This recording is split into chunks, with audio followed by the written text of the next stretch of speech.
So, in the last two lectures, we have seen various aspects of the undelivered speech of Dr. Babasaheb Ambedkar, which is famous as the annihilation of the caste. And we saw the structure of the speech where Dr. Babasaheb Ambedkar very clearly laid out the whole thinking and the direction of his entire movement. So we saw that in the beginning of the speech, or we can say the undelivered speech, Dr. Babasaheb Ambedkar is trying to give the narration or the contemporary narration of the problem of the caste, and he is discussing various sort of approaches by the people to handle it, as we can say. And then he talks about the historical political reforms and the social reforms, and he tries to show as to how the political reforms succeeded the social reforms, and in that the whole spirit of these social reforms was killed. And also he is trying to focus on the narrowness of the social reforms that was undertaken by the Indians. And then he tries to show that without social change or social reform or the religious reform, the political reform or the political organization cannot come into being. And then he also discusses the approaches of the socialists, and he tries to show that the economic approach to solving the problem of the caste is not going to work. And then in the famous line he says that you cannot have political reforms, you cannot have economic reforms unless you kill the monster. And that monster which Dr. Babasaheb Ambedkar is talking about is the monster of caste.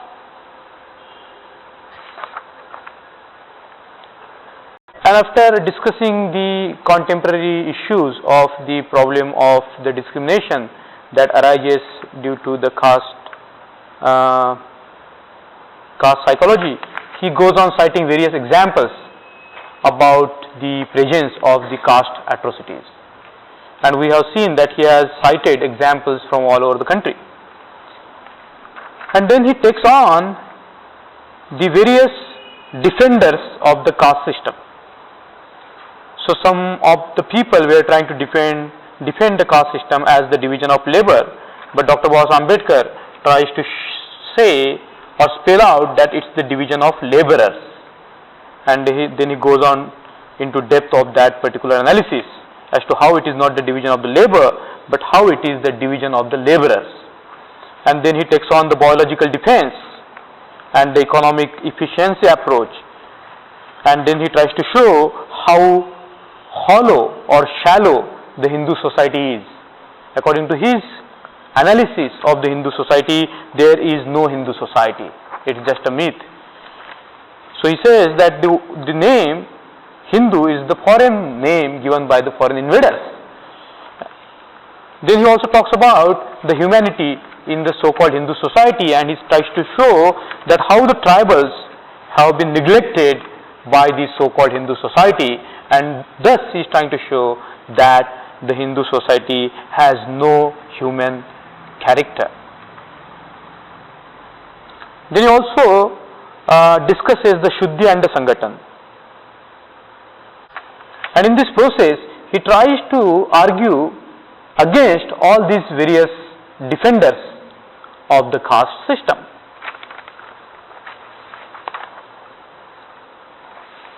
And then after discussing all these evils of the caste systems and taking very analytically the various perspective in support of the caste system, he put forth his own scheme of the construction of the society, which is, according to Dr. Babasaheb Ambedkar, is the society based on liberty, equality and fraternity. Then we have seen as to how he has discussed various ways of looking at fraternity, liberty and then equality. And then after discussing his own ideal society or his ideal organization of the society, he comes back to various ideals that have been put forward by the other people. So it's a very clear scheme of the things which is laid down in this page. So he discusses the ideal of the society which is supported by the Arya Samajist, which is the Chaturvarna. And then in a very deep way, Dr. Baba Ambedkar goes on showing how even the mere labels like the Brahmin, Kshatriya, Vaishya, Shudra and Vaishya, how mere these labels can give rise to the social conflict. And we have seen as to how it is very close to the Buddha's conception of the dependent origination, as to how the whole process of naming something gives rise to the conflict eventually. Then he talks about the various inefficiencies in the scheme of Chaturvarna. For example, he talks about what will be the position of the women in the Chaturvarna. And then he talks about the economic inefficiency of the Chaturvarna scheme, as to, he says that the economy is changing all the time, it's dynamic. How you are going to fix up the static social order into the ever dynamic economic situation.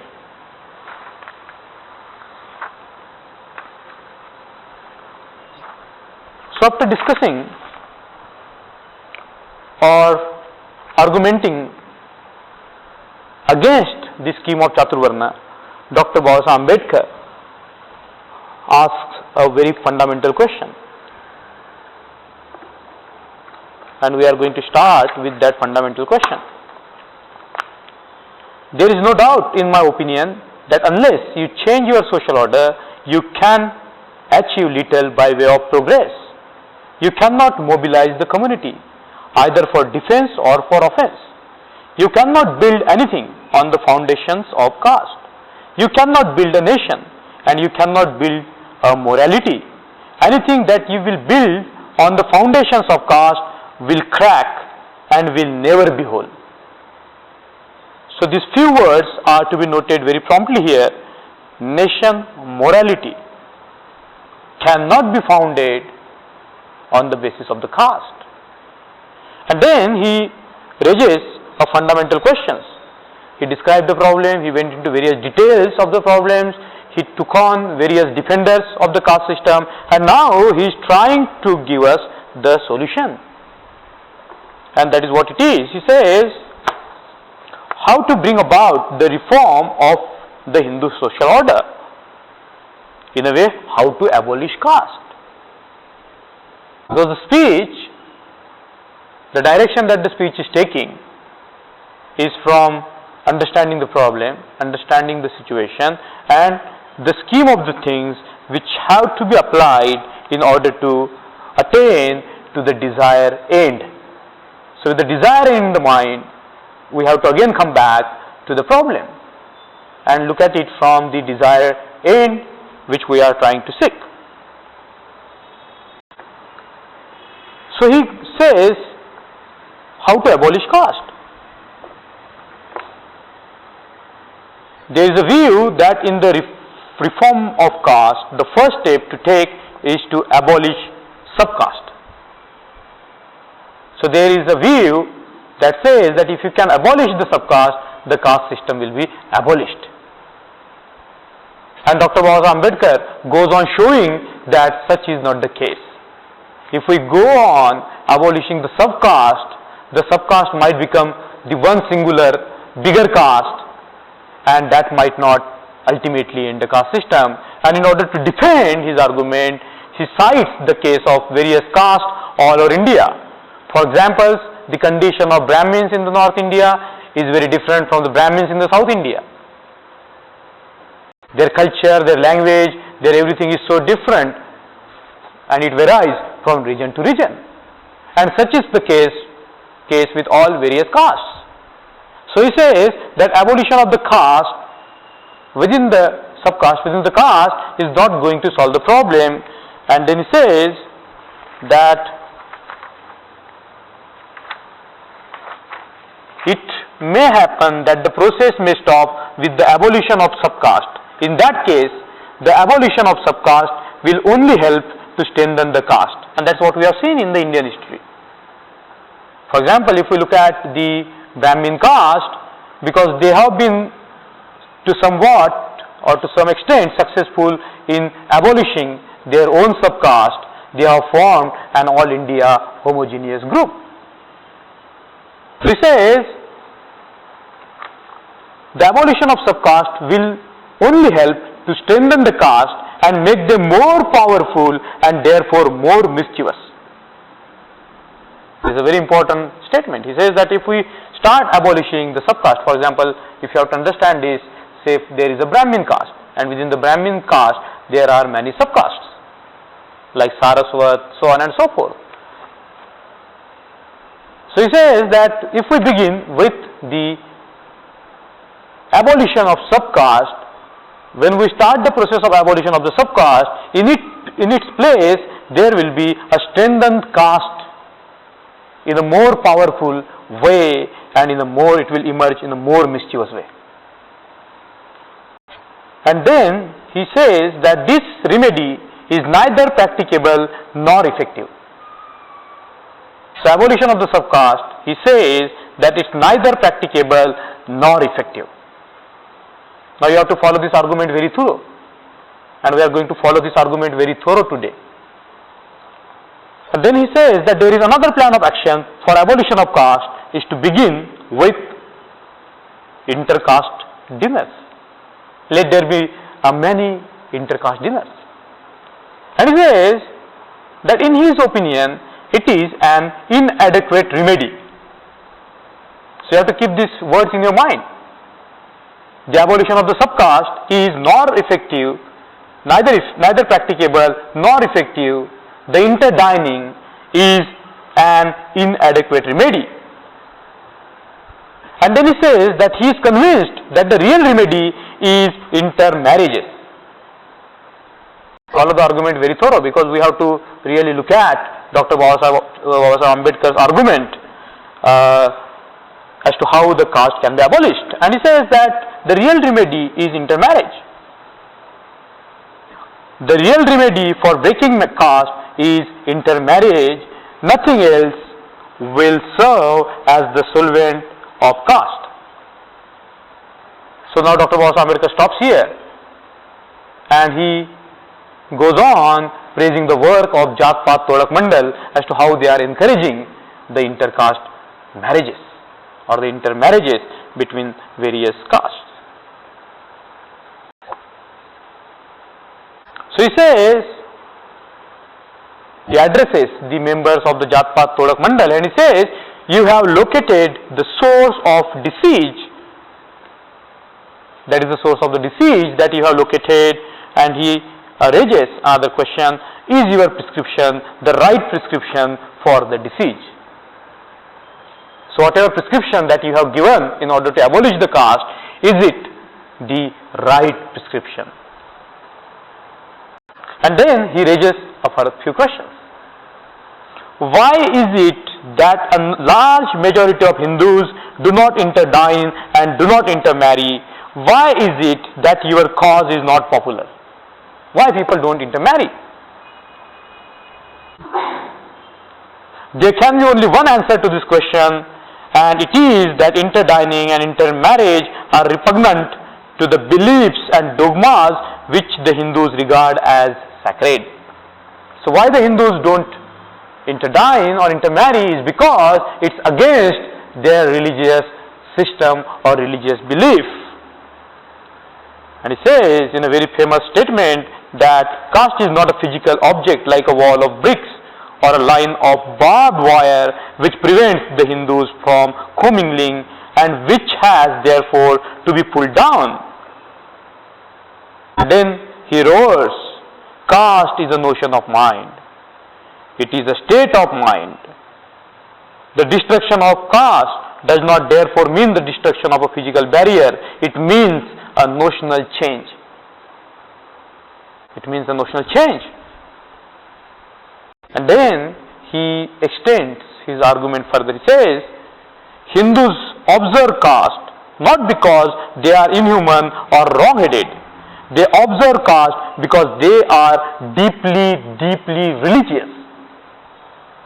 Because they believe in certain dogmas that their behavior automatically gets operated based on those dogmas. So they are not inhuman, they are not wrong-headed. What is wrong is their belief system, is their notion, is their attitude that is wrong. And then he says, if this is correct, then obviously the enemy you must grapple with is not the people who observe caste, but the Shastras which teach them this religion of caste. Now this is a very subtle way, in a very subtle way, Dr. Ambedkar has brought into open light the real source of the caste, and which is the belief in the sacredness of the Shastras, which people believe to be very sacred.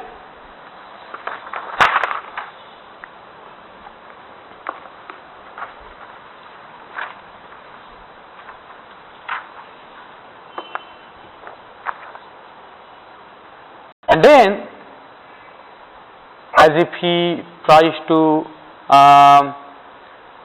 pinpoint to the real issue in the removal of the caste system and the removal of untouchability. He says, reformers working for the removal of untouchability, including Mahatma Gandhi, do not seem to realize that the acts of the people are merely the results of their belief inculcated upon their minds by the Shastras, and that people will not change their conduct until they cease to believe in the sanctity of Shastras on which their conduct is founded.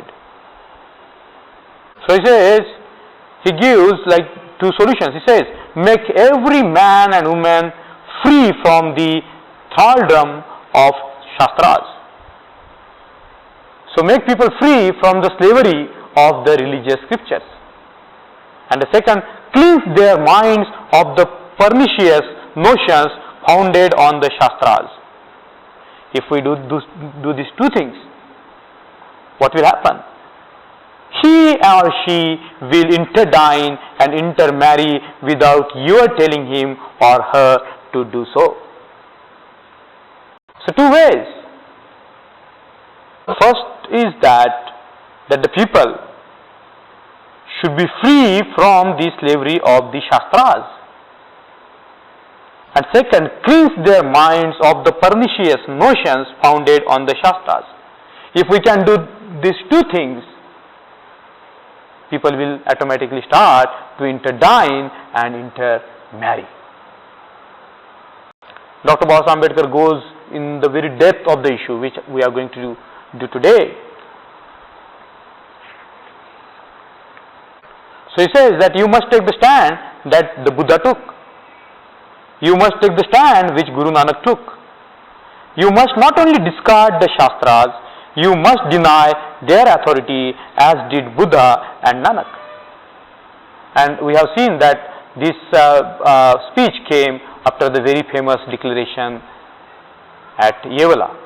Dr. Ambedkar declared that he is not going to die a Hindu. And after the round table conference, he made it clear that this communal award or this separate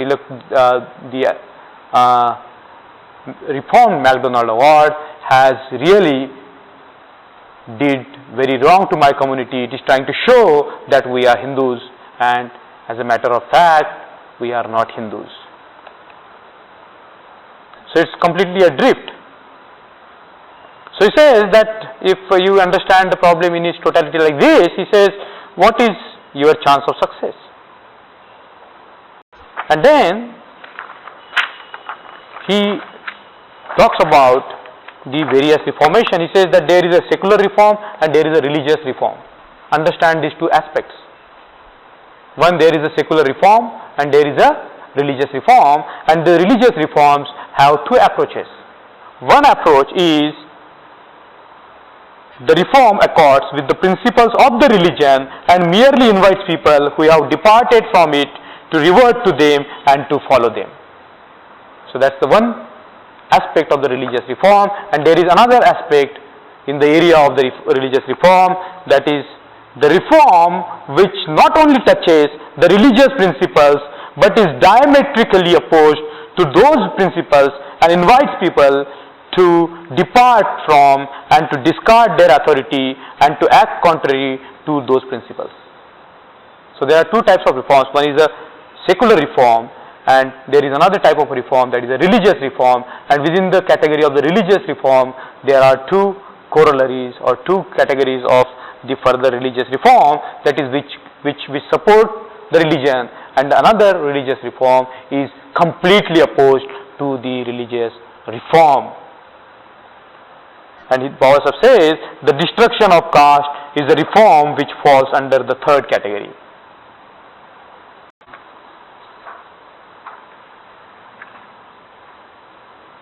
The Hindus hold to the sacredness of the social order. Caste has a divine basis. You must therefore destroy the sacredness and divinity with which caste has become invested. In the last analysis, this means you must destroy the authority of the Shastras and the Vedas. So after describing in general the ways and means to destroy the caste, Baba Sahib Ambedkar goes on into the proper ways and means which are very important in order to abolish the caste.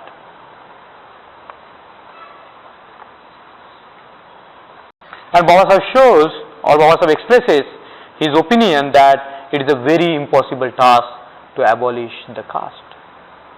And he goes into that as to why it is very difficult to abolish the caste, because the Brahmins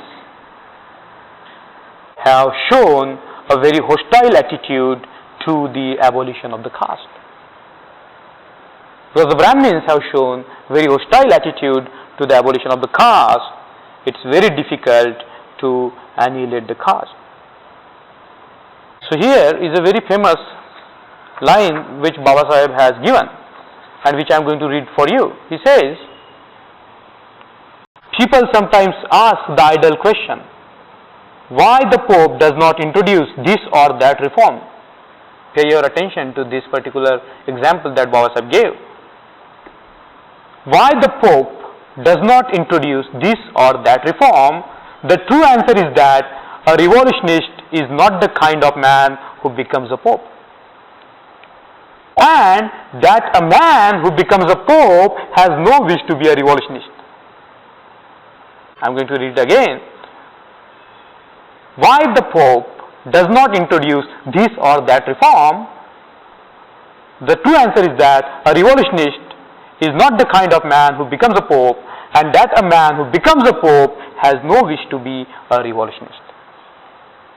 So the term Brahmin reformist is a contradictory term in itself.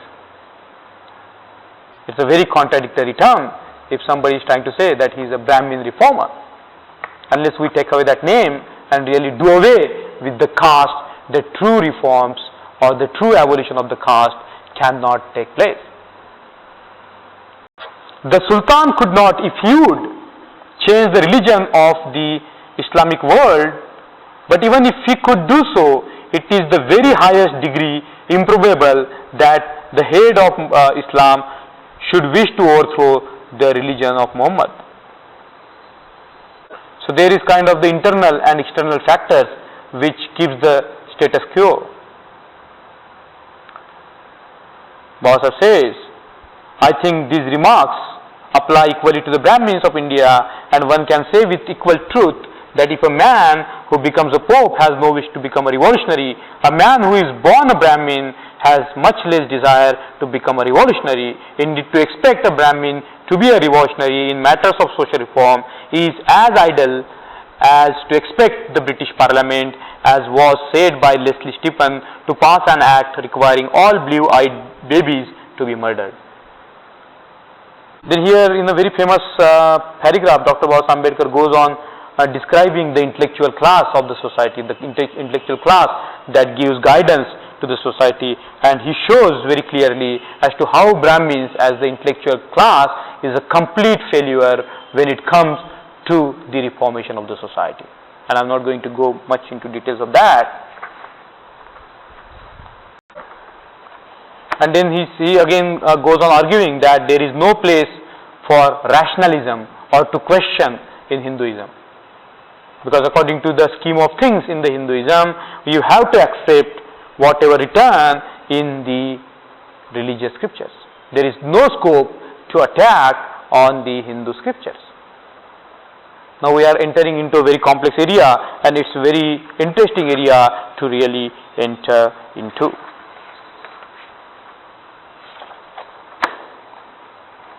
So here, now when Baba Sahib discusses these whole things, he comes to a very single phrase around which he will have his argument directed at. And that pivotal phrase is destruction of religion. Destruction of religion. And here Baba Sahib Ambedkar very deeply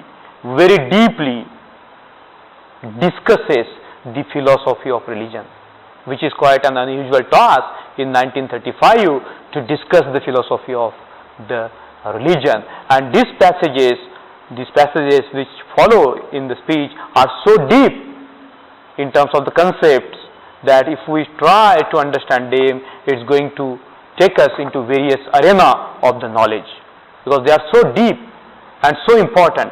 So he says, some may not understand what I mean by destruction of religion.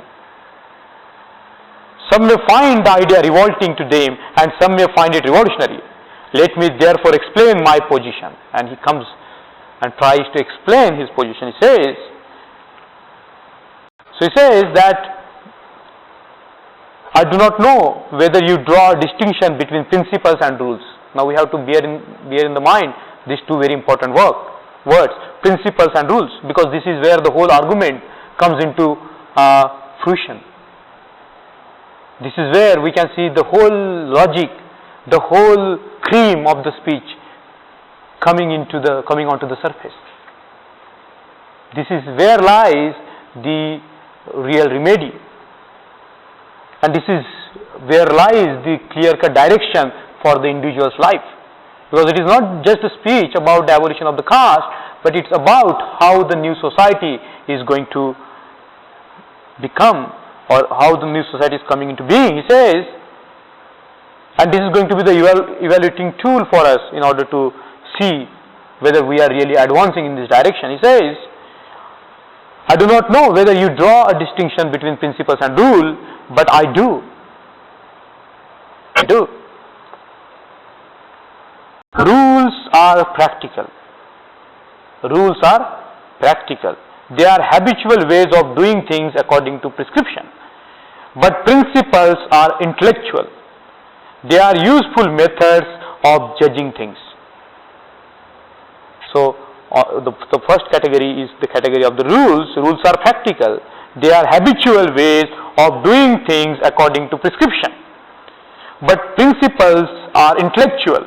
They are useful methods of judging things. That is the first distinction. Rules seek to tell an agent just what course of action to pursue.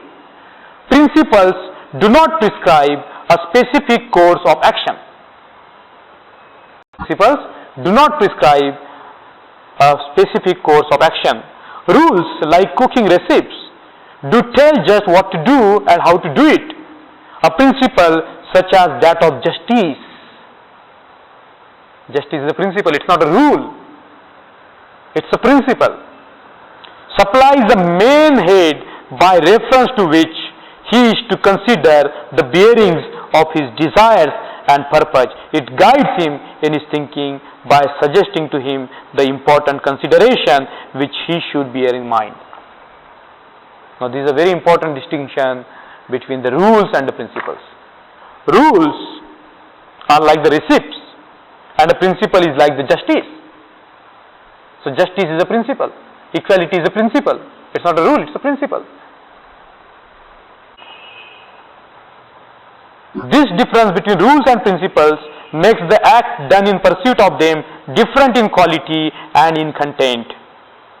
Doing what is said to be good by virtue of a rule and doing good in the light of a principle are two different things. Very important distinction. I am going to read it again.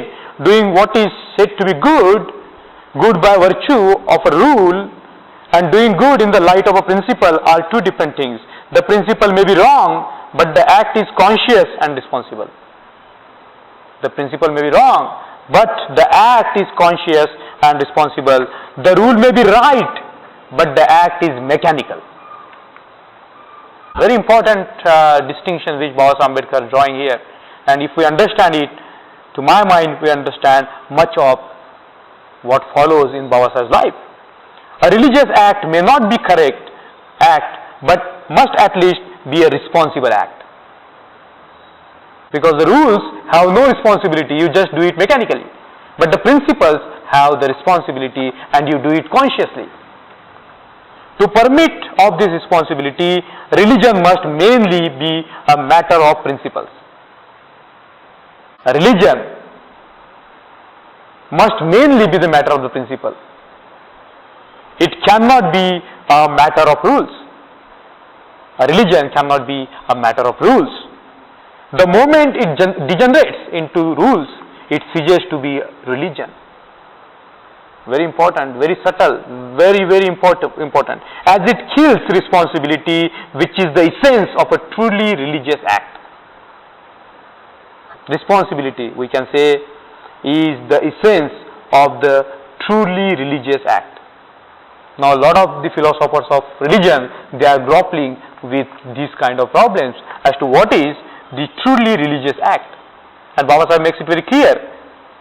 Responsibility is the truly religious act. What is this Hindu religion? Is it a set of principles or is it a code of rules? What is it? Now the Hindu religion as contained in the Vedas and the Smritis is nothing but a mass of sacrificial, social, political, sanitary rules and regulations. It's kind of a whole regulatory system. The Hinduism is not a religion according to Dr. Baba Sahib Ambedkar's definition of the word religion. Because religion is a matter of principle, it's a matter of responsibility, while the Hindu religion is not at all about responsibility, it's about mechanical things, it's about the rules. What is called religion by Hindus is nothing but a multitude of commands and prohibitions. What they designate as a Hindu religion is nothing but a multitude of commands and prohibitions. Religion, in the sense of spiritual principles, truly universal, applicable to all races, to all countries, to all times, is not to be found in them. The religion of principle is the universal religion. But Hindu religion is not the universal religion because it's not applicable to all races, it's not applicable to all countries, it's not applicable in all times. And if it is, it does not form the governing part of a Hindu life. Thus, for a Hindu, dharma means commands and prohibitions is clear from the way the word dharma is used in Vedas and Smritis and understood by commentators. To put it in a plain language, what the Hindus call religion is really law or at best legalized class ethics. Very deep examination of the Hindu religion. Frankly, I refuse to call this code of ordinances as religion. Also says that all this codification, all these ordinances, all these commands and prohibitions, I declare not to call them a religion. So technically, if we are trying to look at the word religion and we are trying to define the word religion as the matter of principles and as the matter of responsibility, the Hindu religion doesn't fall in the category of the religion. Very meticulous. The way now Baba Sahib goes into the matter is very meticulous. In this particular scheme of the things, there is no loyalty to ideas, there is only conformity to commands. But the worst evil of this code of ordinances is that the laws it contains must be same yesterday, today and forever. It's Sanatan. It's applicable today, tomorrow and day after tomorrow, because it's the sacred command. And it's not only true about Hinduism, but if we study all the monolithic, all the theistic religion, we find that there is this kind of perpetuity attached to the religions. And if we look at Buddhism very closely, we can clearly see that it's the religion. It's the religion in the technical term as Baba Sahib has described, but it also has all these attributes which Baba Sahib tried to define.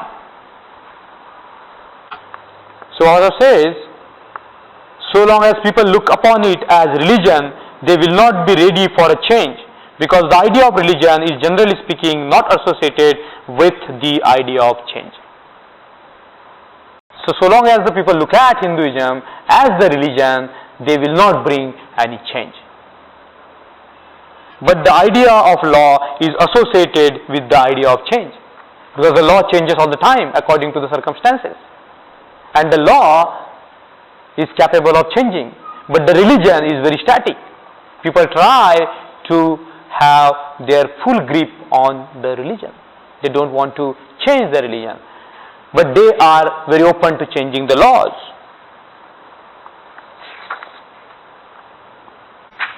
So according to Baba Sahib, the Hindu religion is nothing but the law, old and archaic. While I condemn a religion of rules, I must not be understood to hold the opinion that there is no necessity for a religion. So Baba Sahib Ambedkar has defined or extended the scope of the religion. So it is not just applicable to this Hindu religion, but whatever religion exists on this earth, we can apply the same test in order to see their viability to the humanity. So very important test that Dr. Baba Ambedkar has given.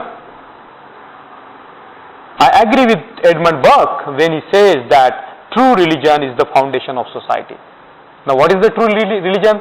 The religion of responsibility. What is the true religion? The religion of the principles. And that religion or that category of the phenomena is the true foundation of the society, the basis on which all true civil government rests and both their sanction. Consequently, when I urge that these ancient rules of life be annulled, I am anxious that its place shall be taken by a religion of principles. So as I says that the religion of rules must vanish, the religion of law must go, but the religion of principles must come, which alone can lay claim to be a true religion. Indeed, I am so convinced of the necessity of religion that I feel I ought to tell you in outline what I regard as necessary items in this religious reform, and Baba Sahib Ambedkar gives the 4 items for the religious reforms of the Hindus. Very important. There should be one and only one standard book of Hindu religion acceptable to all Hindus and recognized by all Hindus. This of course means that all other books of Hindu religion such as Vedas, Shastras and Puranas, which are treated as sacred, authoritative, must by law cease to be so, and the preaching of any doctrine, religious or social, contained in these books should be penalized. And this is very true because they are anti-constitutional. Now if we look at this particular text from the constitutional viewpoint, they are anti-constitution, they are anti-democracy. Like for example, the Manusmriti is totally anti-constitution. Second, it should be better if priesthood among Hindus was abolished. But as it seems to be impossible, the priesthood must be at least cease to be hereditary. Every person who professes to be a Hindu must be eligible for being a priest. It shall be provided by law that no Hindu shall be entitled to be a priest unless he has passed an examination prescribed by the state and holds a sanad from the state permitting him to practice. So it's not come from your father to you.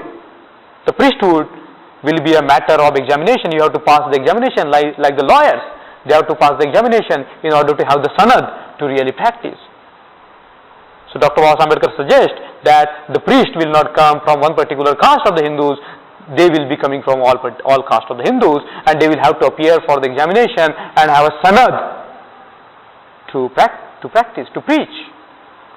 No ceremony performed, third, by a priest who does not hold a sanad shall be deemed to be valid in law and should be made penal for a person who has no sanad to officiate as a priest. So if you don't have a sanad and if you are performing certain rites, you will be penalized. Fourth, a priest should be the servant of the state and should be subject to disciplinary action by the state in the matter of his morals, belief and worship, in addition to his being subject along with other citizens to the ordinary law of land. And then he talks about there should be an examination for the priest, just like the civil services examination. So if you can have this kind of a 5 reforms in Hinduism, then it can become the religion of principles.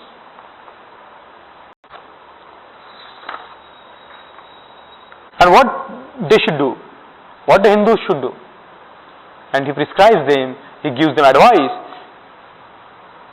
Whether you do that or you do not, you must give a new doctrinal basis to your religion, a basis that will be in consonance with liberty, equality and fraternity, in short with democracy. I am no authority on the subject, but I am told that for such religious principle as will be consonance with liberty, equality and fraternity, it may not be necessary for you to borrow from foreign sources, and that you could draw from such principles on the Upanishads. Whether you could do so without a complete remolding, a considerable scrapping and chipping off the ore they contain is more than I can say. But you have to do that. You have to make your religion in consonance with liberty, equality and fraternity. This means a complete change in the fundamental notions of life.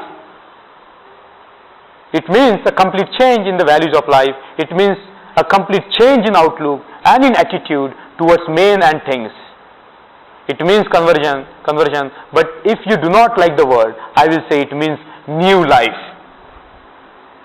I have to call it the religious conversion, but it can be a new life. Very rich with the new imagery. If we read the speech, there are so many beautiful images and the concepts which are very deep. But a new life cannot enter a body that is dead. New life can enter only in a new body. The old body must die before a new body come into existence and a new life can enter into it. To put it simply, the old must cease to be operative before the new can begin to enliven and to pulsate. This is what I mean when I said you must discard the authority of Shastras and destroy the religion of the Shastras. So with the four final points we are going to end, which I think we must cover.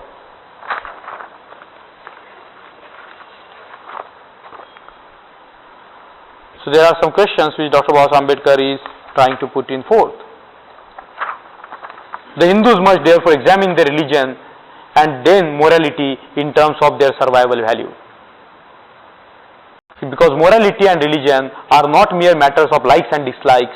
You may dislike exceedingly a scheme of morality which, if universally practiced within a nation, would make that nation the strongest nation on the face of the earth. So such is the value of the morality. If the nation is moral, it is going to be the very strong nation.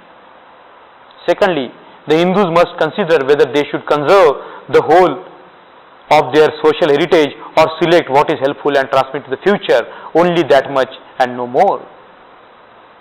Thirdly, they must not cease to worship the past as supplying its ideal.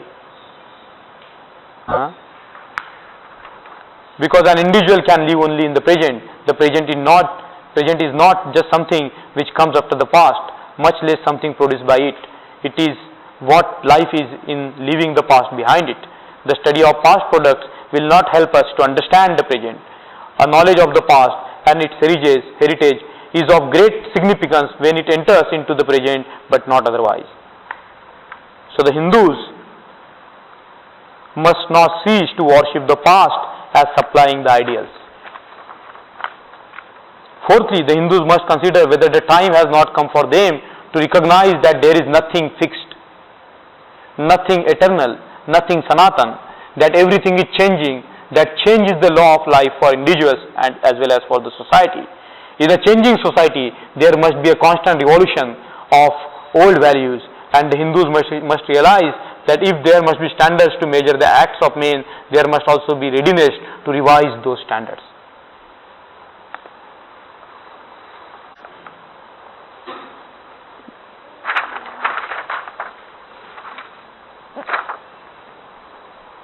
And then in the last paragraph, Dr. Ambedkar hammers his final blow. He says that the abolition of the caste is the national cause. It's not the individual cause, it's the national cause. And he says, caste is no doubt primarily the breath of Hindus, but the Hindus have fouled the air all over and everybody is infected, Sikhs, Muslims and Christians. You therefore deserve the support of all those who are suffering from this infection, Sikh, Muslim and Christians. Yours is more difficult than the other national cause, namely Swaraj. So Baba says that the abolition of the caste is more important national cause than the cause of Swaraj. There is no use having Swaraj if you cannot defend it. More important than the question of defending Swaraj is the question of defending the Hindus under the Swaraj. In my opinion, only when the Hindu society becomes a casteless society that it can hope to have strength enough to defend itself. Without such internal strength, Swaraj for Hindus may turn out to be only a step towards slavery. Goodbye and good wishes for your success. Thank you.